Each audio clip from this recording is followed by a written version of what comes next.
Bom dia. Vamos iniciar o nosso debate perguntando à professora Áurea como a área de linguagens contribui para a formação reflexiva e crítica dos estudantes do ensino médio. Bom dia, pessoal. Por incrível que pareça, eu estou nervosa. Já conheço vocês há bastante tempo. Acho que essa câmara, Marquinhos, que isso dá a gente uma sensação terrível. Eu quero começar falando da área de linguagens com contextualização. Tá? Eu creio que quando eu terminar de fazer essa abordagem, se é que eu vou conseguir, vocês vão ter uma ideia de como é que a área de linguagens ela contribui para essa ação reflexiva do aluno no ensino médio. Há 3 tipos de contextualização. Há a contextualização sincrônica, há a contextualização diacrônica e há a contextualização interativa. Isso dá uma dimensão muito grande no processo das linguagens, não só das linguagens, mas o nosso foco é esse, nós vamos fazer essa abordagem. A contextualização sincrônica, ela trabalha os conteúdos buscando a sua origem, seu contexto social, seu contexto econômico, contexto histórico em que ele surge. Todo conhecimento, ele surge em um momento social, em um momento político, em um momento onde o homem está interagindo em toda a sua essência, né? Por exemplo, quando a gente trabalha a semântica, a gente aqui tem muito essa expressão, sem beira nem beirada. Essa expressão ela não nasceu do nada, né? Ela não foi uma geração espontânea, como diz o Wagner. Ela vem de toda uma conjuntura social, política, histórica, e ela se incorpora na linguagem. E quando o professor trabalha essa área da semântica, por exemplo, nessa visão de uma contextualização sincrônica, ela vai permitir ao aluno uma reflexão da toda a variação linguística, de todo o processo, de toda a dinâmica humana e toda a dinâmica das linguagens. Nós somos hoje uma construção, nós somos um contínuo, nós não somos estanques. E quando eu trabalho linguagens na contextualização sincrônica, eu trabalho nessa visão. O que gerou? Qual foi a época? Quando eu trabalho literatura, e eu trabalhei isso com meus alunos na época, para eu compreender a angústia do barroco, eu preciso compreender o contexto histórico da época. E aí facilmente eu consigo navegar por todo esse mundo do barroco, por exemplo. Não há como um professor de linguagens trabalhar na língua portuguesa, na literatura, essas correntes literárias sem passar pela sociologia, sem passar pela história. E história é por excelência reflexão. E sociologia é por excelência reflexão, né? Quando eu trabalho a contextualização diacrônica, eu já trabalho numa outra vertente. Eu trabalho na vertente tempo. Quando surgiu?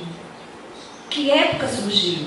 Como é que essa ideia foi vista na época? Como é que essa ideia foi vista no processo?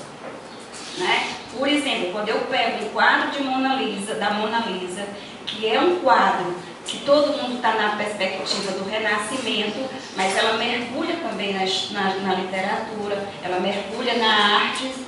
E aí, quando eu faço isso, como é que esse quadro do Leonardo da Vinci foi visto naquela época? Como é que ele foi visto no decorrer da história? Como é que ele foi aceito por todas as épocas? Isso é uma contextualização diacrônica. E tem a contextualização interativa. Como é que ela é vista hoje? Qual é o impacto dela hoje? Qual é o respeito que ela tem hoje? Por que ela não morreu? Por que ela continua? E hoje, qual é a conjuntura, qual é a dimensão que ela assume? Por exemplo, eu estava até perguntando ali às meninas, a Elane e a Mirelle, porque eu esqueço muito da literatura. Flor Bela Espanca, o pessoal da literatura lembra desse personagem, não lembra? Flor Bela Espanca. Mas todo mundo também conhece uma música do Wagner, que agora eu não me recordo, que faz Canteiros, pronto, que faz reportagem aí. Então, por que essa obra não morreu? Por que hoje ela toma uma outra conjuntura? Tem a Legião Legião Urbana, ele tem uma música, Monte Castelo, que reporta um soneto do Camões e a carta de Coríntios, de Paulo aos Coríntios, né? Ainda que eu falasse a língua dos homens. Então, tudo isso, quando eu trabalho nessa dinâmica, eu trabalho o aluno reflexivo. Então, linguagem, isso na área de língua portuguesa. Mas eu já passei um pouquinho por artes, porque artes é profundamente reflexão. Artes é profundamente a leitura subjetiva de um mundo em várias épocas, em várias conjunturas. Inglês entra no mesmo processo.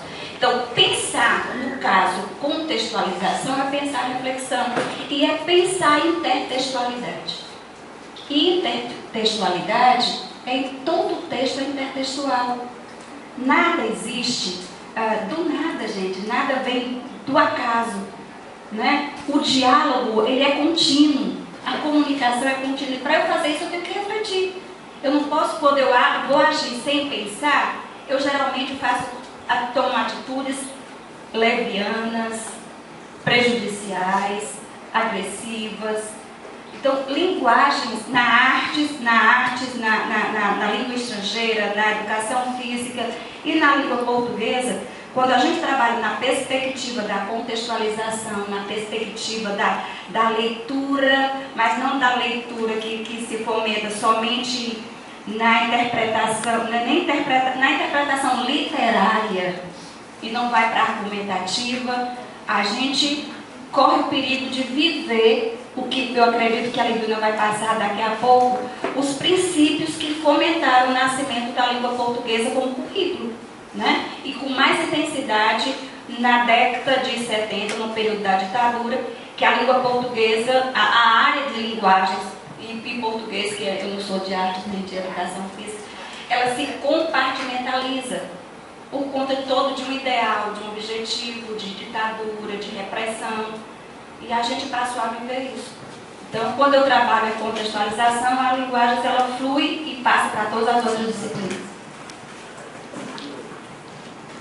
Dando continuidade, nós perguntamos aqui à professora Liduína, que vem representar o componente curricular de língua portuguesa, o que o professor de língua portuguesa precisa considerar para a prática do trabalho docente com as diferentes linguagens? Bom dia, né? Abordar aqui a língua portuguesa. Eu vou partir da seguinte reflexão.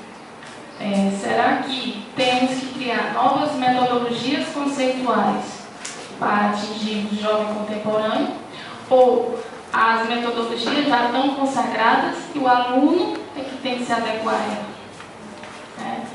E pensar nesse ensino de linguagem, de língua portuguesa, tem que pensar nesse jovem que já não vê a linguagem elaborada como um bem social, né? Ele valoriza o movimento, né? A gente percebe isso nas nossas salas de aula. Um aluno que vive inserido na tecnologia e na ciência, em uma cultura em uma sociedade que não que produz mais informação do que cultura. Então é esse aluno que está na nossa sala de aula. Então, quando eu penso língua portuguesa, e voltando para todas as linguagens, eu tenho que pensar o seguinte: o desafio do professor, em especial de língua portuguesa, é ensinar a ler, ensinar a escrever e aprender a analisar, né? E aí nós temos a falsa crença de que o aluno produz, por si só, na sua caminhada, essa habilidade de leitura, né? E o professor é um mero espectador, né, dessa aprendizagem. E eu vejo que nós, professores, é um grande desafio. Temos que fazer as intervenções de forma criativa, inovadora e rigorosa. E como fazer isso, né? Muitas vezes, dentro das nossas salas, a gente procura sempre um texto ideal. E que texto ideal é esse? Né? Que texto? Temos que considerar o aluno, o desenvolvimento dele na sala de aula, né?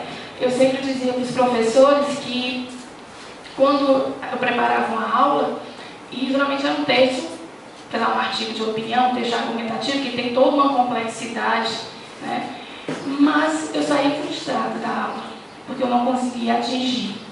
Muitas vezes, um texto mais simples do cotidiano eu conseguia atingir muito mais, porque era o nível dele, do que um texto argumentativo. E cabe à escola isso, né, esse contato com todas essas esferas, textos que sejam mais do cotidiano e que mostrem a diferença do analisar, do discutir, do narrar, do argumentar. E um outro ponto é o texto literário, né? E como Vanderlei Geraldi dizia para a gente, que texto é ideal? Então a gente parte de 4 motivações, né? A gente tem que partir da escolha desse texto que a gente leva para o aluno de 4 motivações, que de acordo com ele a gente lê para buscar informação, né? Nós lemos para fazer um estudo do texto, na sua organização, na sua estrutura, no seu conteúdo. Nós lemos para fazer uma atividade indireta. Às vezes a gente lê para fazer um artigo, o aluno lê para produzir um texto, uma redação. E a leitura de fruição, que é a leitura por prazer. Então, esses tipos de texto devem permear as aulas de língua portuguesa e, por que não, de todas as linguagens. Então, a gente deve levar em consideração esses 4 motivações que Geraldo tratou muito bem. E aí eu parto também do texto literário. A literatura que já foi tão consagrada, já foi sinônimo de prestígio e hoje é tão desprestigiada. E é difícil, né? O nosso aluno acha enfadonho, o nosso aluno, ele acha chato as histórias, porque muitas vezes nós buscamos trabalhar só na vertente da temática, na vertente da moralidade. Os textos literários servem muito mais para dizer ao aluno, faça isso, não faça aquilo, né, fazer essa comparação. E aí nós temos que inserir sim o texto literário nas aulas de língua portuguesa, mas em que sentido? Como diz Manuel de Barros de Dias, em um poema dele, que a literatura é a palavra em delírio, né? Então a gente tem que estudar textos literários para perceber como aquela linguagem, como aquele texto foi construído, porque a literatura é isso, é a construção, um trabalho de linguagem, é um trabalho com a linguagem. Então, perceber o porquê daquela palavra. Outra coisa, ler para perceber que a literatura tem um valor, um legado cultural, né? Nós lemos para perceber que textos, mesmo em extras textuais, aspectos extras textuais, constituem um legado da humanidade. E ler para contestar isso também. O aluno pode muito bem ler e dizer, eu não gosto do texto por conta disso, e muitas vezes ele acha o texto confuso, né? Mas o professor não pode se espantar, porque até muitas vezes a gente se espanta, né, com alguns textos, a gente não pode omitir isso. Então ele tem que entrar para contestar, eu gosto do texto por conta disso, eu não gosto por conta daquilo. Ler para perceber a estrutura narrativa, né? Por que o tempo é cronológico e psicológico e isso influencia na narração? Não é se for as perguntas que muitas vezes tem no livro didático, tipo, qual o título do texto, qual o autor, o tipo de tempo, que está repleto nos livros didáticos, não nos dará uma vertente para trabalhar com o menino a formação de leitor, que ele construa o percurso dele de leitura. Porque muitas vezes nas nossas aulas a gente vê mais pessoas como decifradores de textos, como muito comentaristas de um texto, mas nunca emitindo uma opinião, interpretando. Eu até lembrei, né, de um texto de São Bernardo, em que a Madalena escreve uma carta para Paulo Honório. Ali não é só um gênero que está ali, só a carta. Ali tem mais do que isso, tem um entrave, né? A gente consegue perceber a falta de comunicação entre os personagens. Então, esses tipos de inferência, esses tipos de trabalho, o professor tem que conduzir. A gente também lê para explorar a temática, os textos de literatura. Realmente, os textos de literatura estão cheios, né, de relações da complexidade humana. Mas não só essa. Perceba que muitas vezes a gente só enfoca a temática e não enfoca os outros aspectos, né? Ler para escrever. Muitas vezes, o que a gente percebe nas aulas de escrita é que o professor passa uma produção, leva para casa, corrige e devolve para o aluno com alguns pontos a serem resolvidos, serem aprimorados. Aí, muitas vezes, a gente percebe, não generalizando, que a gente vê uma aula de gramática, né, disfarçada. Quando o professor, ele deve, não é fácil, é um desafio, porque o trabalho com o aluno e a escrita é um trabalho muito persistente e meticuloso, é muito de perto, né? Tem que ser um trabalho muito perto do aluno, muito voltado para o aluno.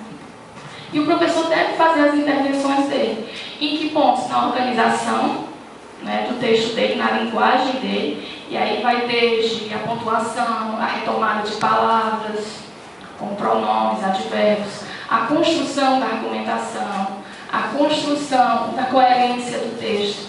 Isso tudo são intervenções que o professor deve fazer para quebrar alguns paradigmas de que só quem escrever é um dom divino e uma inspiração. E não é, o aluno deve perceber que escrever e reescrever é um ato contínuo, né, e persistente da própria escrita dele. Quanto mais ele escrever e reescrever, ele vai aprimorando. E por último, ensinar a analisar, que é a gramática, né? A gente, quando se falou em trabalhar com textos, então assim, vamos abandonar a gramática, ela é banalizada das aulas de língua portuguesa. E não é bem assim. A gente, de acordo com o Pocente, a gente tem 3 tipos de gramática: a internalizada, a normativa e a descritiva. E a gente, o trabalho diferente é a gente levar atividades que ele chama de linguísticas, que aí muitas vezes está dentro do cotidiano, muitas vezes o próprio cotidiano do aluno, de comentar, de questionar, de perguntar. Atividades metalinguísticas, que essa é preponderante dentro da sala de aula, né? Muitas vezes o professor está explicando sobre a objeto direto, então ele está falando da língua para falar da própria língua. Essas atividades também devem estar presentes. E por último ele cita epilinguísticas, né, que são atividades em que o aluno realmente vai analisar a linguagem. É uma reflexão sobre o funcionamento da língua, o porquê dessa palavra, né, o porquê dessa expressão dentro do texto. E daí a gente pensa, né, no trabalho de língua portuguesa, a gente tem alguns segmentos lógicos, né, que é o próprio componente curricular, né, o currículo oficial, vamos assim dizer, que é os documentos que regem a nossa prática, o perfil da sala, né, meus pontos fortes dos meus alunos, os pontos fracos, e isso, um diagnóstico bem feito, né, do professor. O que eu quero, onde é que o meu aluno quer chegar, onde é que eu quero chegar, o que eu quero que o meu aluno saiba, quando, como, vai orientar esse percurso.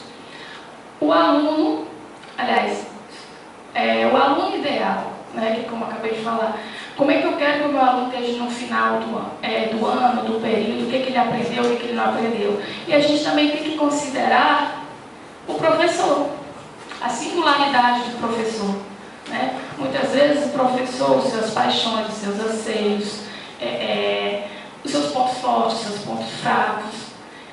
Muitas vezes, se eu não sei brincar, vamos assim dizer, então eu não vou levar uma atividade que tenha um jogo ou alguma coisa, porque não vai surtir efeito. Então, a gente, é um trabalho desafiador, mas, como eu falei, um trabalho próximo ao aluno, é um trabalho meticuloso, persistente, a gente consegue bons resultados.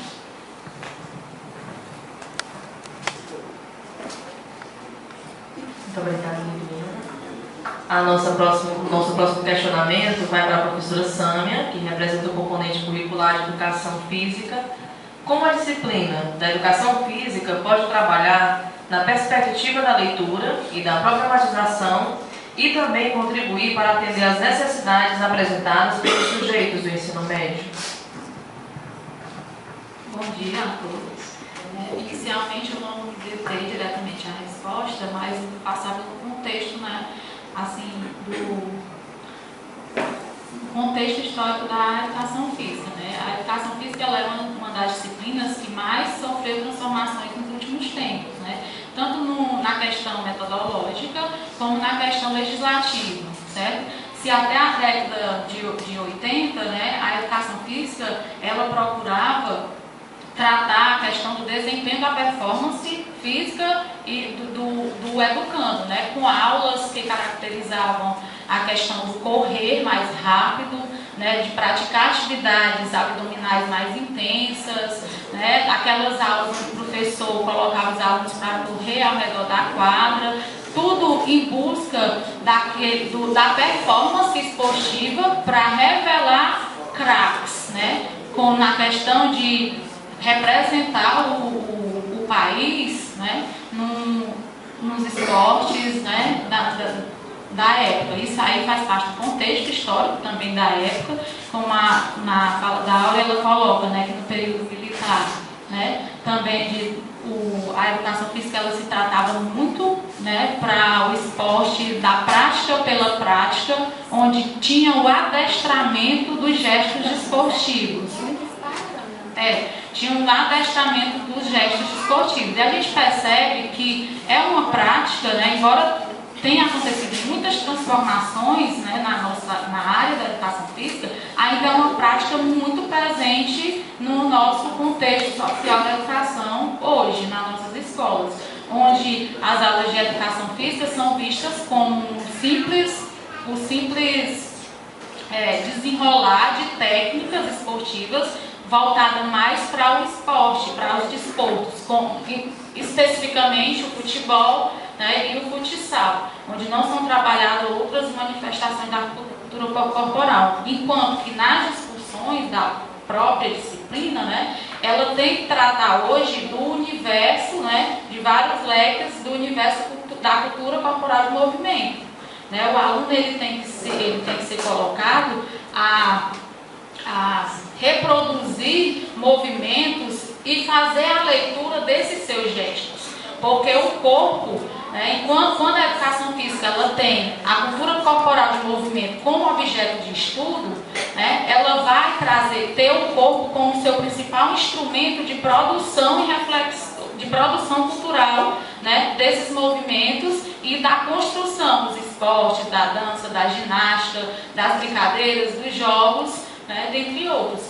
E aí, antes, né, ela tinha o esporte, o currículo ele priorizava o esporte e hoje ele abre o leque para essas diversas manifestações da cultura corporal. Aí, nessa perspectiva, né, neste novo cenário, a educação física ela tem como objetivo primário o desenvolvimento das pessoas na sua totalidade, considerando o corpo não de forma fragmentada, e sim de algo que expressa sentimentos, que expressa emoções, e a partir dessas expressões corporais na sua relação com o meio é que o aluno ele vai produzir, né, os seus movimentos, refletir com relação a esses movimentos e a partir dele criar possibilidades de outros movimentos, né?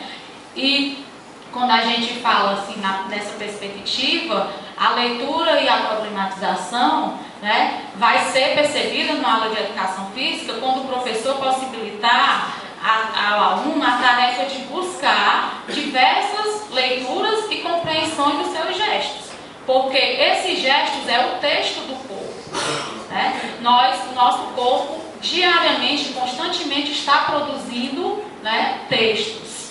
E aí isso tem que ser considerado nas aulas de educação física. Quando se parte de uma aula onde eu vou, né, chegar na sala e dizer, hoje nós vamos trabalhar o futebol, e simplesmente levar os alunos a uma quadra e colocar eles para jogar com forma de divertimento, não vai gerar reflexões para que o aluno possa intervir no meio social em que ele está vivendo.